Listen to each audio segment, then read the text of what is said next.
Hello guys, how are you? Tudo bem com vocês, pessoal? Sejam bem-vindos a mais uma aula aqui de inglês do Escola Online. Essa vai ser a nossa aula da semana 3, do volume 3, do primeiro ano do ensino médio. Meu nome é Ravi e na aula de hoje nós vamos falar sobre Narrating Past Events, ou seja, narrando eventos passados. Então, pela ideia do título, você já sabe que a gente vai estar falando do Simple Past, das coisas que já aconteceram, do passado em geral, certo? Como sempre, eu vou dar um tempinho aí para você se inscrever no nosso canal, deixar o seu like e eu já volto para a gente começar a nossa aula, tá joia? See you!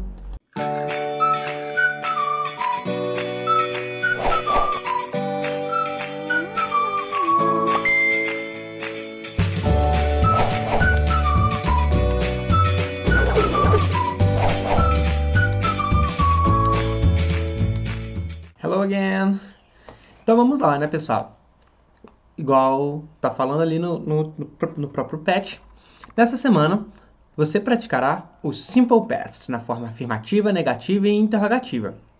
Você precisará dos conceitos sobre o Simple Past, seus usos e sua estrutura, os quais serão apresentados na primeira atividade desta semana, quando, de maneira interativa com os exercícios, você extrairá as informações necessárias. Uma partezinha que eu achei muito interessante desse patch é que ele deu uma pincelada no que é que nós vamos fazer essa semana. Eu achei muito legal que ele deu uma explicaçãozinha, sabe? Ele não tinha feito ainda isso nas outras semanas. Que ele meio que explicou ali, bem rapidinho, o que é o Simple Past, como é que a gente usa, o que faz, para que serve. Então, lembre-se, para formar o passado dos verbos regulares, acrescente ed ao verbo, como em She helped me, que significa ela me ajudou. Acrescente de aos verbos terminados em e, como em They danced a lot, que no caso é eles dançaram muito. Aos verbos terminados em consoante mais y, como study, substitua o y por i e acrescente o ed, comum nos verbos regulares no passado, como We studied hard last week, que é nós estudamos muito na semana passada. Já para o passado dos verbos irregulares, não se acrescenta o ed, mas cada verbo assume uma forma distinta, como eat, que é comer, no presente, e ate, que é no passado, certo? Comi. E go, que é ir, e o went, que é tipo fui, certo? Pegando aí do presente, passando para o passado. No caso, com essa parte aqui, ele quis explicar que existe uma regra para você passar a maioria dos verbos para o passado, que é colocar ed, seja de uma forma ou de outra, seja só o d, seja o ed, seja o ied. E existem alguns outros verbos que são irregulares, ou seja, eles têm uma forma própria de serem passados para o passado. E não tem exatamente um jeito de você estudar esses verbos irregulares, não tem uma regra, certo? Então, cada um vai ter um jeito de ser escrito e não tem como prever isso. Aqui a gente brinca que eles são diferentes porque Deus quis. E o único jeito de aprender mesmo é usando, praticando e guardando. Beleza? Então vamos para os nossos exercícios. Na atividade 1, está falando assim, Read the following excerpts. As a child, Flávio showed his talent for drawing and painting. In 1976, he published his album of drawings. I studied visual communication at university and included more models in my work. Então, falando aí, enquanto criança, o Flávio mostrou o seu talento para desenho e pintura. Em 1976, ele publicou o seu álbum de desenhos. E por último, eu estudei comunicação visual na universidade e incluí mais modelos no meu trabalho. Se vocês prestarem um pouquinho de atenção, vocês vão perceber que essas frases estão fazendo referência aos textos que nós lemos na última semana, dos pintores lá, que estavam mostrando a arte, contando um pouquinho da biografia e autobiografia, e que nós fizemos alguns exercícios a respeito. E nessa daqui está pegando partes daqueles textos e colocando aqui pra gente, destacando alguns verbos no passado. Então nós temos ali showed, published, studied e included. E aí na letra A está perguntando assim, which of these statements is the correct one? Qual dessas frases é a correta? No caso, a frase que está embaixo, ela é completada por uma daquelas opções ali, A, B ou C. E aí está falando, the words in bold tell us that the actions, states and events happened. E aí na letra A, at a continuous period of time in the past. Na B, at a specific time in the past. E na C, in an undefined time at the past. Ou seja, as palavras em negrito nos contam que as ações, estados e eventos, que estão naquelas frases ali, aconteceram em um período contínuo no passado, num período específico no passado ou em um período não específico no passado. E aí, como nós estamos falando do Simple Past, o Simple Past fala sobre coisas que aconteceram em um certo momento. Então, a única coisa ali que daria para a gente completar seria mesmo com a B, que as palavras ali em negrito aconteceram em um período específico no tempo, no passado, ok? Porque, né, Simple Past, passado, beleza? Então vamos para frente. Na B, tá falando assim, are the words in bold regular verbs or irregular verbs? How do you know? As palavras em negrito são verbos regulares ou irregulares? Como você sabe? Então, a partir do momento que elas seguiram uma regrinha ali, seja qual for, para colocar ED, de alguma forma, eles são verbos regulares. Então, ó, they are regular verbs because they end in ed and ied.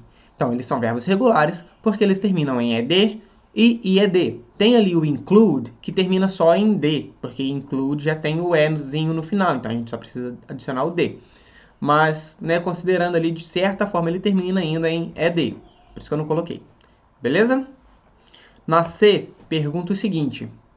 Are the verbs in sentence 3 formed the same way as the ones in the other examples? Os verbos na frase 3 foram formados do mesmo jeito que nas frases, nas outras frases? E aí você pode perceber que as 4, né, estão no passado, todas estão no passado. Mas elas foram formadas de formas diferentes. Como assim? Uma, você teve que colocar ed, na outra você teve que substituir o y por i para colocar ed, e na outra você só colocou d. Então, no, we add ied to the verb study and remove the y, and on the verb include, we only add a d in the end. Então, não. Nós adicionamos ied ao verbo study, que é estudar, e removemos o y. E no outro verbo, no verbo include, que é incluir, nós apenas adicionamos o d no final, porque ele já termina com e. Beleza? Vamos embora então. Na D, tá falando assim, ó, tem mais uma explicaçãozinha, que ele está falando como fazer frases na negativa e na interrogativa no passado, que nós vamos usar o auxiliar did. Então, o did ali sempre vai estar se referindo ao passado de alguma forma. Seja para ele negar alguma coisa, igual está falando ali embaixo, nós vamos usar did not ou didn't. E também para fazer perguntas, só que no caso, quando eu fazer perguntas, ele vai ir mais ou menos para o início da frase, porque ele vem sempre antes do sujeito. Sempre quem está fazendo a ação, no caso quem fez, vai estar depois do auxiliar em uma pergunta no inglês. Vai ter algumas ali para frente, então vocês vão conseguir olhar. Na D tá assim, write the correct combination of numbers, letters, and try to infer the rules. Então, ó, nós temos que combinar ali as regras com os verbos que já estão conjugados no passado. Então, ó, a letra A tá assim, when the verb ends in consonant plus y, we rub out the y and add ied. Quando o verbo termina em consoante mais y, nós tiramos o y e adicionamos ied. Na B, quando o verbo termina com e, nós apenas adicionamos o d. E na C, quando o verbo termina em um som de consoante, nós apenas adicionamos o ed, que vai ser basicamente a maioria. Então fica assim, ó. Eu coloquei a forma normal do verbo e depois eu transformei ele para o passado e coloquei também o número ali, que aí fica completinho, sabe? Não tem o que reclamar ali. Então, ó, study fica studied, eu setei o y e coloquei ed. Include você só coloca o D. E no show e no publish, você só coloca o ED, que vai ficar showed e published. Ok? Vamos à frente. Na 2, está pedindo o seguinte. Now, analyze the sentence about Andy Warhol and put the words and phrases in the adequate slot to show how to ask questions. Então, ele colocou ali duas perguntas pra gente, a número 1 e a número 2. Why did Warhol paint Campbell soup? E na segunda, did Andy Warhol like tomato soup? Que é, por que ele pintou a sopa de Campbell e se ele gostava de sopa de tomate. E aí, o que você tinha que fazer nessa atividade? Você só tinha que separar as palavrinhas daquelas perguntas ali, na ordenzinha da caixinha embaixo. É bem fácil. Então, aquele question word são os pronomes interrogativos. Quem, onde, quando, porquê. Então, se tiver numa pergunta que você for fazer uma dessas palavras, né? Porque, quando, onde, que seria tipo what, where, when, viria ali. O auxiliar, né? Dependendo do tempo que você está falando. O subject, que é o sujeito, sobre quem você está falando ou quem fez alguma coisa. O verbo, que vai vir na base, na forma base, normal, porque você já está usando o auxiliar. E o objeto, que é o resto da frase, ou quem sofre a ação feita pelo sujeito, ok? Então fica assim, ó. Na primeira, o question word é o why, o verbo auxiliar é o did, o sujeito é o Warhol, o verbo é paint e o objeto é Campbell soup. Na segunda, não tem question mark, certo? Não tem nem why, nem where, nem who, nem what. E o verbo auxiliar é did também, porque também está no passado. O sujeito é Andy Warhol. O verbo principal ali é o like. E o objeto é tomato soup. Vamos para frente. Na 3, está pedindo o seguinte. The following answers are related to the text in semana 2. Write questions to the sentences using the words in parentheses. Então, as respostas a seguir, ou seja, as frases a seguir são respostas sobre os textos da semana 2.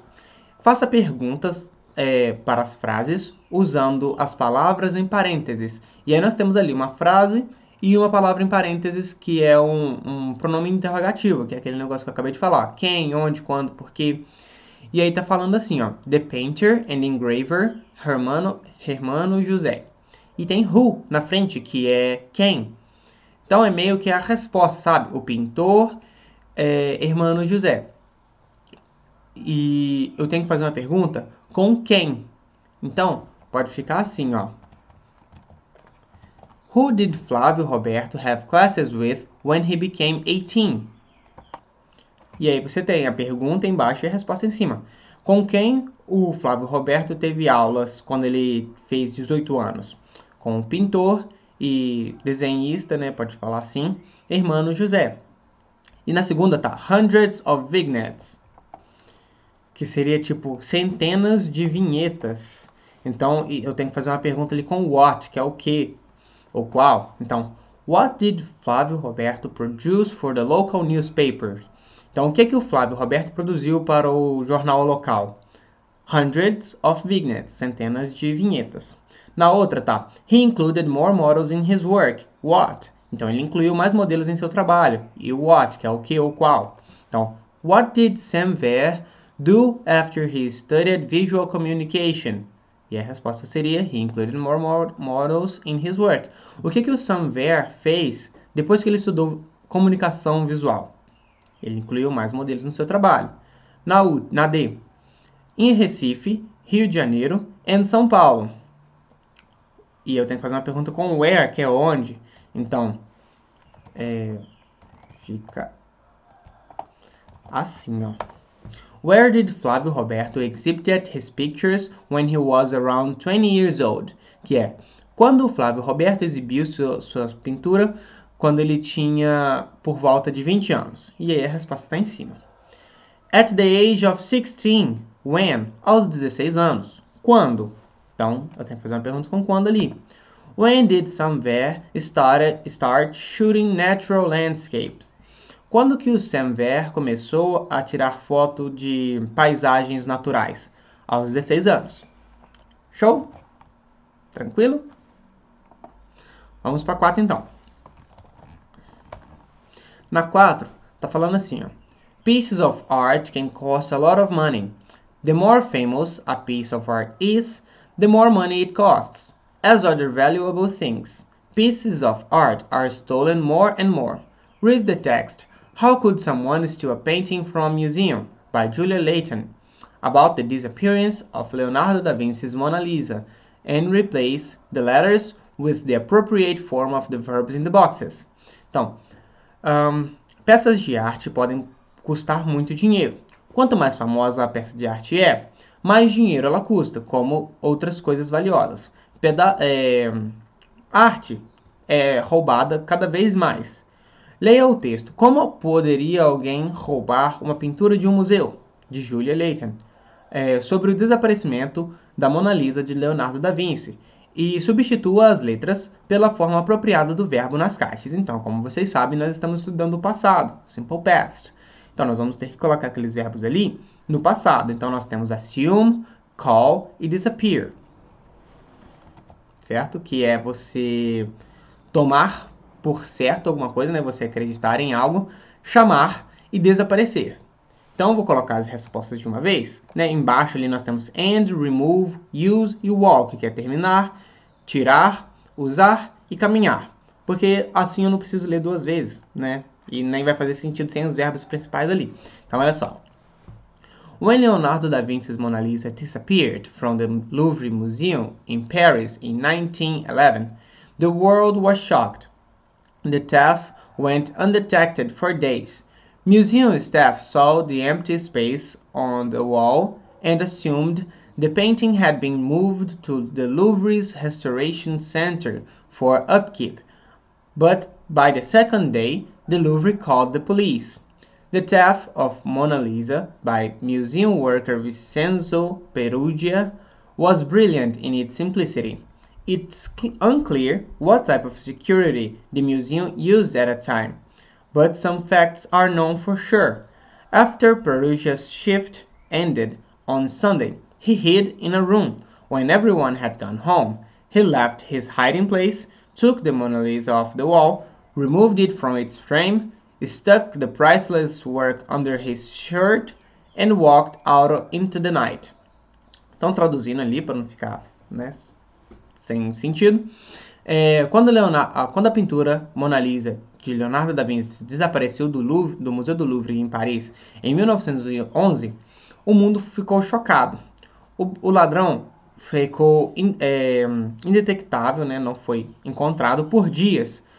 O pessoal do museu viu o espaço vazio na parede e acreditou que a pintura havia sido removida, né, para o centro de restauração do Louvre, para manter ela direitinho. Mas no segundo dia, o Louvre, que é o museu, chamou a polícia.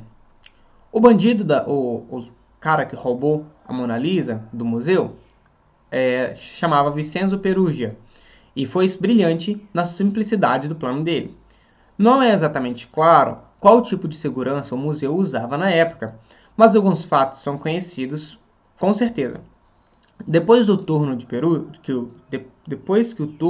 do Perugia, que é bandido, terminou no domingo, ele se escondeu em um cômodo. Quando todo mundo foi para casa, ele saiu do seu esconderijo e tirou a Mona Lisa da parede. Tirou ela do quadro, colocou o pedaço de arte, que é, tipo assim, não tem um preço certo, que é aquele priceless ali, e debaixo da sua blusa, e saiu andando pela noite.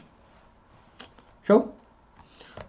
Na 5, tá pedindo assim, ó. Find some expressions that can be used to refer to past time in the text, then write them below.